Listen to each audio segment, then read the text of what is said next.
Oké, Hugi, 4-es csapó. Felvétel. Sziasztok! Tudom, már láttatok itt-ott a gyár körül, de tegye fel a kezét, aki tudja, hogy ki vagyok. Azért ne tolongjatok. Na jó, azért engedjétek meg, hogy bemutatkozzam. Roni vagyok, a Ritz Ronin Factories első számú kabalája. Ha lenne Tinder profilom, akkor azt találnátok rajta, hogy 19 éves vagyok, 164 centi, csoki és sajtorta függő. A súlyom? Hát, az maradjon üzemi titok.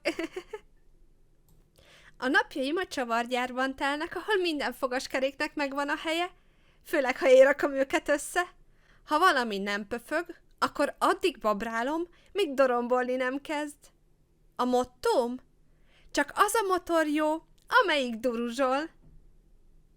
Ó, és ha már dorombolás, a kedvenc állatom természetesen a cica.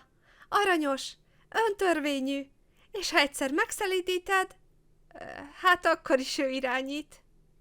Na meg nem indul jól a nap, ha nem dübörög a zene a műhelyben. De nem ám valami tündi-bündi nyenyere.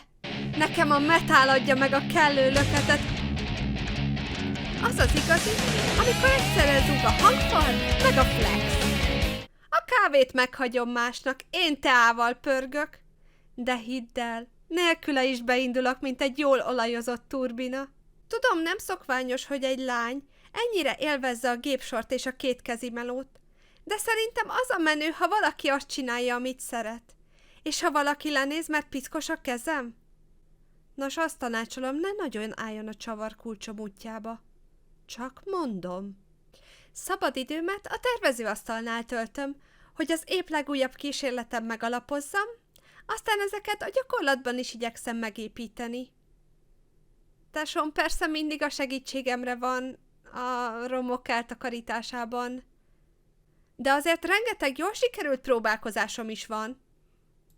Tudod, kedvenc bátyuskám, néha jól jönne egy kis biztatás. Vassolj, van zaj, van kaj, meg mit tudom én. Jaj, ne haragudj, téged meg majdnem kihagytalak a buliból. Ő itt Ronin, a tesóm. Nem az a nagy reflektorfénypárti, szóval most biztos morog, hogy egyáltalán szóba hoztam. Őt Möröja alkotta meg még 2012-ben egy polótervező versenyre. És bár állandóan csipkelődtünk egymással, tudom, hogy ha igazán kell, mindig számíthatok rá. Még akkor is, ha ezt nem mindig vallja be. És ha már múlt idézés, az én első vázlatom is 10 éve készült. Igen, 10. Innen jött az ötlet a mostani bemutatkozó videómhoz is. Az ihletet a Subdesu Age kabala lánya adta. Így aztán megszülettem. Én! És hát szerintem senki sem képviseli jobban az RRF-es stílusát és a csavargyár lelkületét, mint én. Az alkotóm? Hát... nem egy született művész, de annál makacsabb.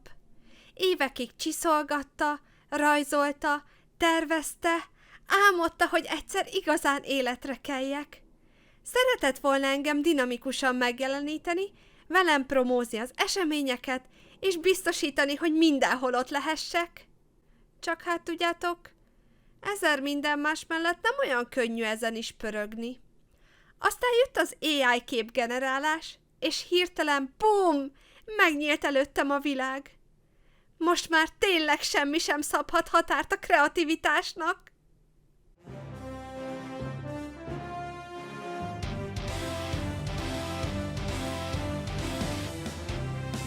Hé, erre nincs elég büdzsénk, és amúgy is jogdíjas.